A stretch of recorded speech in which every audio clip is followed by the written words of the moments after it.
दिवस बीते, मास निकलने लगे, ऋतुएं परिवर्तित होती रही, किंतु देवी लक्ष्मी निर्जल निराहार हवन पूजन करती रही।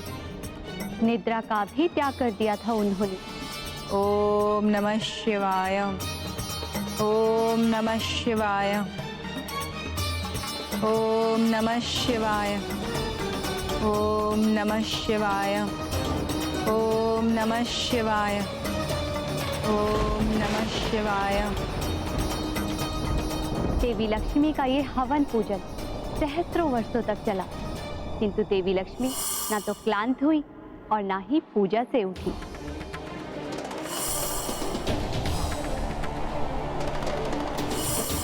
बड़ी ही कठोर तपस्या की है माता लक्ष्मी ने। फिर क्या हुआ माता? फिर हनुमान इस घोर तप को और प्रगाढ़ बनाने के लिए देवी लक्ष्मी अपने अंग काटकर अग्नि में आहुति देने लगी।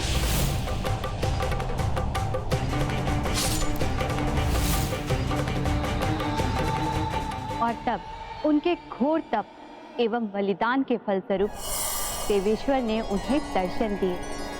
देवेश्वर के दर्शन मात्र से ही देवी लक्ष्मी की काया पूर्ववत सुंदर हो गई।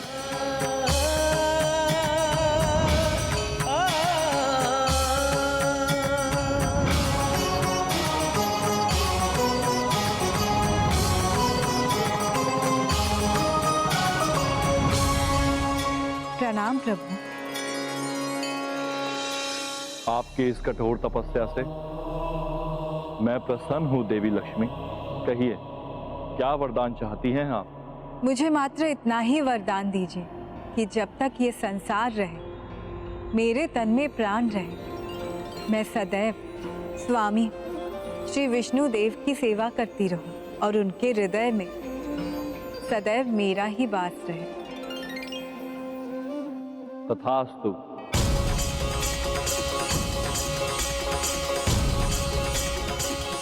आपकी कृपा के लिए धन्यवाद प्रभु। परंतु प्रभु, मैं सहस्त्रों वर्षों तक आपकी तप करने में समर्थ रही, किंतु एक साधारण नारी कैसे इतना तप कर सकती है? कलियुग में तो मनुष्य अल्पायु होते हैं, तब वो कैसे आपकी कृपा प्राप्त कर सकेंगे? प्रभु, कुछ ऐसा विधान कीजिए कि कलियुग में भी मनुष्य आपकी कृपा सहजता से प्राप्त कर सके। देवी लक्ष्मी, आपने जो इस अग्नि में अपने पवित्र अंगों की आहुतियां दी हैं, वो व्यर्थ नहीं जाएंगी।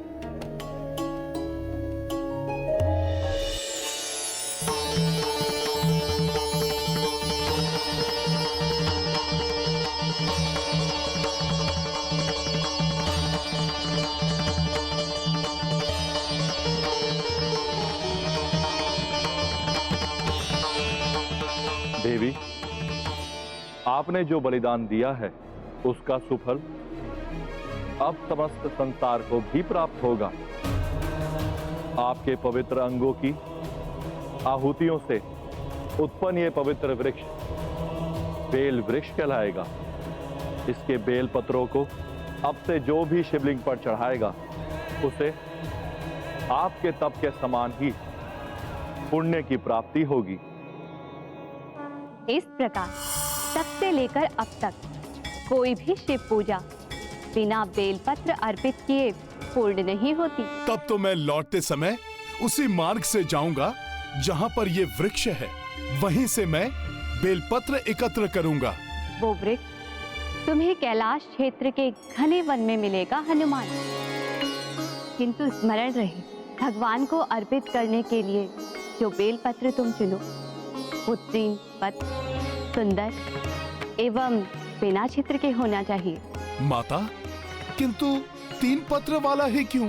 हनुमान, ये समस्त सृष्टि रजोगुण, सतोगुण एवं तमोगुण के आधार पर रचित हुई है।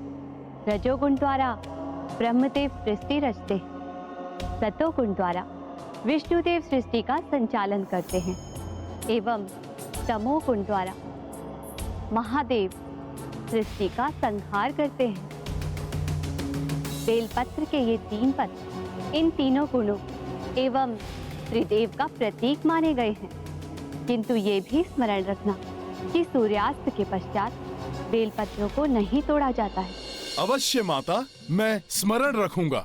और ये भी स्मरण रखना हनुमान कि तुम किसी भी मार्ग से जाओ, कितनी भी बाधा आए, किंतु आत्मलिंग को धरा पर मत रखना, अन्यथा ये वहीं स्थापित हो जाएगा। मैं स्मरण रखूंगा प्रभु। अब आपका ये पूज्य आत्मलिंग प्रभु श्री राम के नेत्रों के समक्ष ही स्थापित होगा। प्रभु, मुझे आज्ञा दीजिए। प्रणाम प्रभु। प्रणाम माता।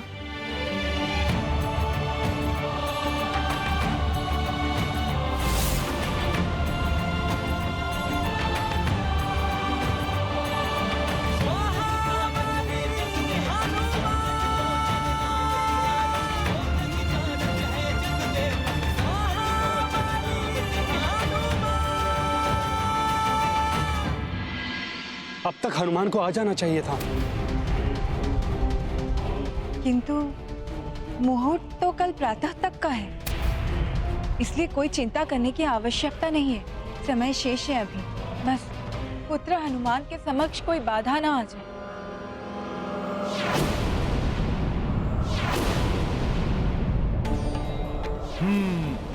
वो रहा बेल वृक्ष। 3 पत्र वाला बेलपत्र, ये रहा।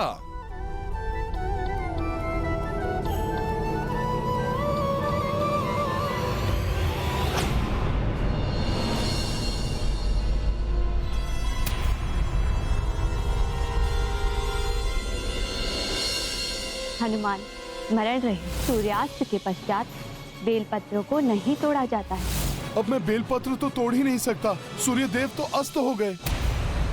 मैंने माता पार्वती के तप से उत्पन्न इसी वृक्ष से पत्र लेने का वचन दिया था माता को। मैं क्या करूं?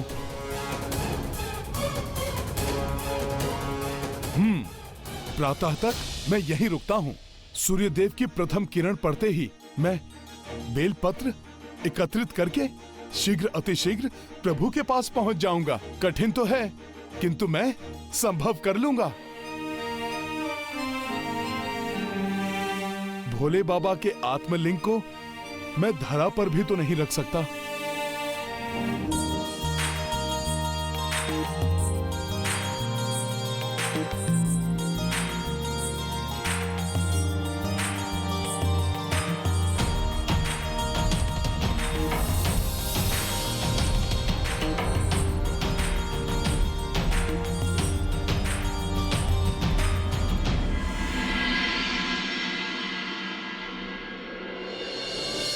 सूर्य देव तो उदित हो रहे हैं।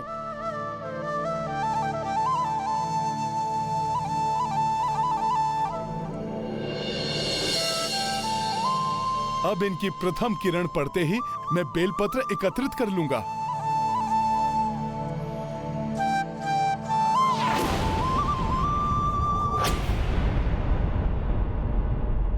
ये तो पिपीलिकाएं हैं जो पत्रों को खा रही हैं।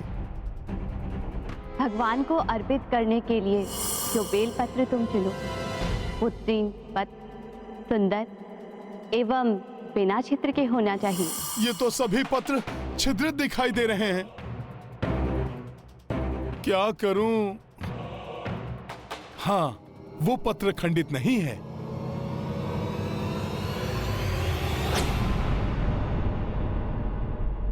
पिपलिकाएं तो इन पत्रों पर भी आ रही हैं। सूर्यदेव भी ऊपर चढ़ आए हैं। अब तो बहुत ही कम समय शेष है। पत्र भी लेना है, किंतु उसके पूर्व कुछ भी करके इन पिपीलिकाओं को बिना क्षति पहुंचाए यहां से हटाना होगा। प्रभु, हमने बहुत ढूंढा, हमें बेलपत्र कहीं भी प्राप्त नहीं हुआ। प्रभु, नल और नील को दूसरी दिशा में भेजा है बेलपत्र लाने के लिए। कदाचित वो समय रहते बेलपत्र ले आए। ना तो बेलपत्र मिल रहे हैं और ना ही हनुमान अभी तक आत्मलिंग लेकर लौट पाए हैं। मुहूर्त भी निकला जा रहा है, अब अधिक समय शेष भी नहीं है। अब तक तो मुझे यहाँ से प्रस्थान कर जाना चाहिए था, किंतु बेलपत्र लेना भी तो आवश्यक है। प्रभु, कोई तो उपाय होगा।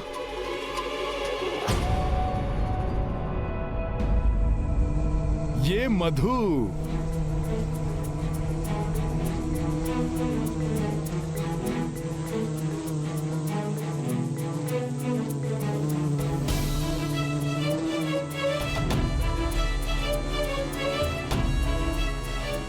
ये युक्ति कार्य कर रही है। शीघ्र हटो पिपलिकाओं, हनुमान को शीघ्र ही प्रभु श्री राम के पास पहुंचना है।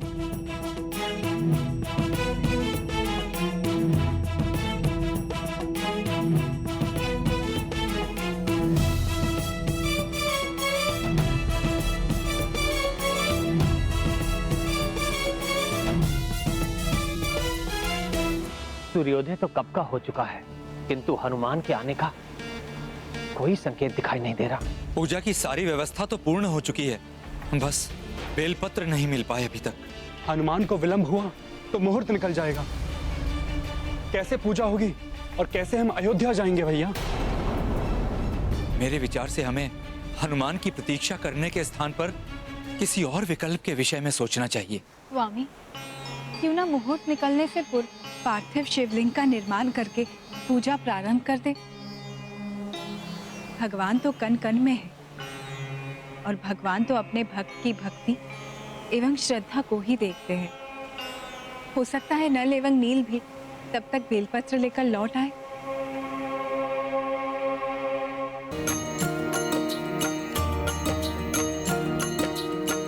इत हनुमाना शिवलिंग लावे,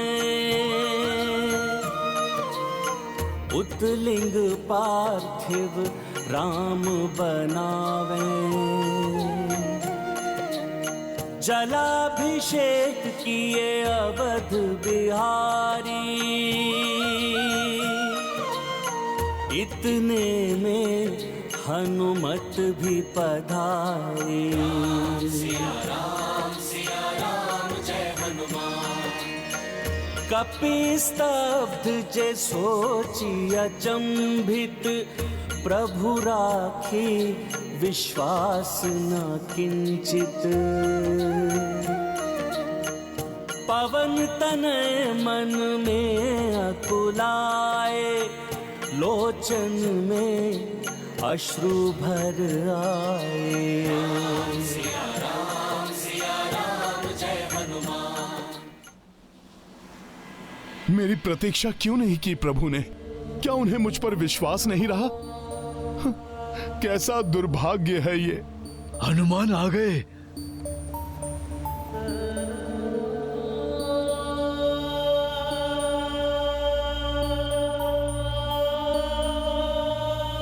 ऐसी स्तब्ध उदासी का भाव मैंने हनुमान के मुख पर आज पहली बार देखा है। प्रणाम प्रभु। प्रणाम माता। क्या इतना विलंब हो गया आपके हनुमान को प्रभु कि आप स्वयं पार्थिव शिवलिंग बनाकर पूजा आरंभ कर दिए? आपका हनुमान आपके इस कार्य में पूर्णतः असफल हो गया। धिक्कार है मुझ पे, धिक्कार है। मित्र हनुमान, हम सबने आपकी बहुत प्रतीक्षा की, परंतु पूजा का मुहूर्त बीता जा रहा था, इसलिए प्रभु ने पार्थिव शिवलिंग का निर्माण कर प्रभु की पूजा प्रारंभ की।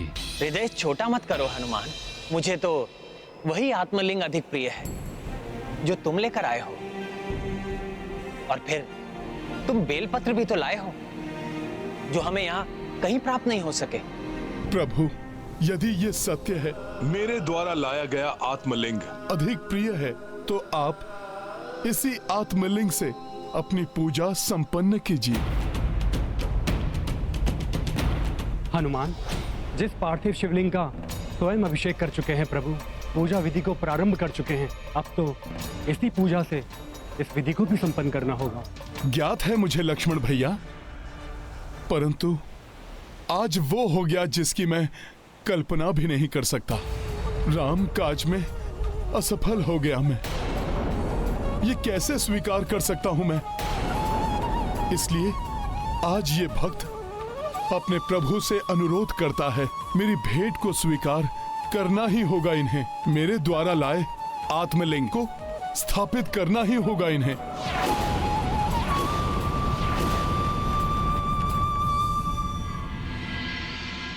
और प्रभु, यदि आप मेरे इस अनुरोध का मान नहीं रखना चाहते तो मेरे द्वारा लाए गए इस आत्मलिंग का भी यहाँ कोई महत्व नहीं। तब तो यही उत्तम रहेगा कि मैं अभी जाकर प्रभु महादेव को उनका आत्मलिंग लौटा दूं।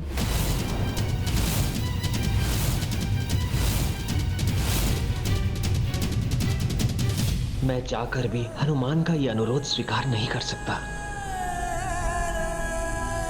कम से कम मैं प्रभु के इतने काम तो आ सका कि उनकी पूजा के लिए बेल पत्र ला सका।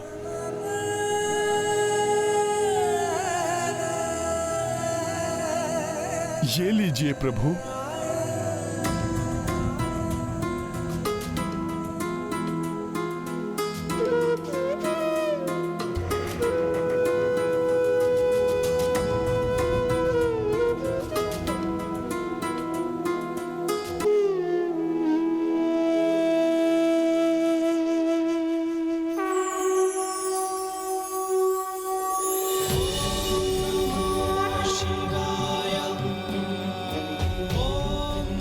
प्रणाम भोले बाबा।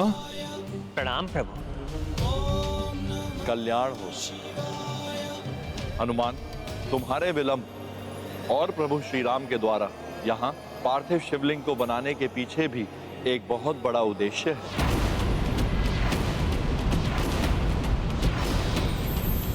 प्रभु, भक्त की विफलता के पीछे भला क्या उद्देश्य हो सकता है? भक्त की विफलता के पीछे भला क्या उद्देश्य हो सकता है? भक्त और भगवान दोनों के हाथों दो पृथक लिंग एक साथ स्थापित होने का उद्देश्य है हनुमान। इसलिए तुम विफल नहीं, सफल हुए हो।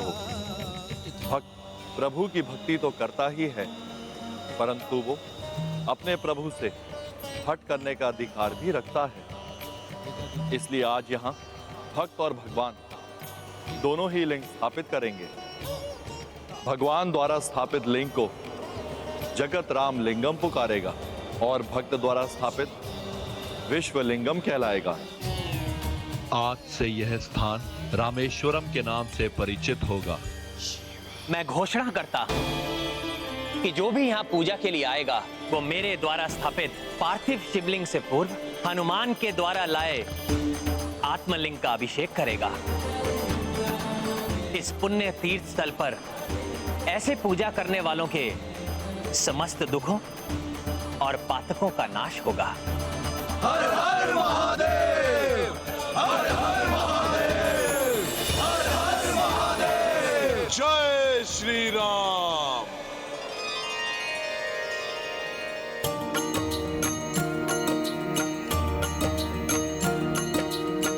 श्री शिव शंकर श्री रघुराई, हनुमत पर आशीष बरसाई। आत्मलिंग स्थापन काजा, प्रभु निर्देशा कपीश ने साजा। राम सिया राम जय हनुमान। राम सिया राम जय हनुमान। ये गाथा महाबली हनुमत की, रुचिकर लीला राम भगत की। जय जय जय रघुनंदन राम, जय जय जय महाबली हनुमान। जय जय जय रघुनंदन राम, जय जय जय महाबली हनुमान। प्रभु, पूजा संपन्न हो गई। अब हमें प्रस्थान करना चाहिए। हाँ स्वामी, अब हमें तनिक भी विलंब नहीं करना चाहिए, क्योंकि आपके ही समान आपके अनुज भरत भैया भी रघुकुल रीति सदा चली आई, प्राण जाए पर वचन न जाए, युक्ति का पालन अपने प्राण देकर भी करेंगे।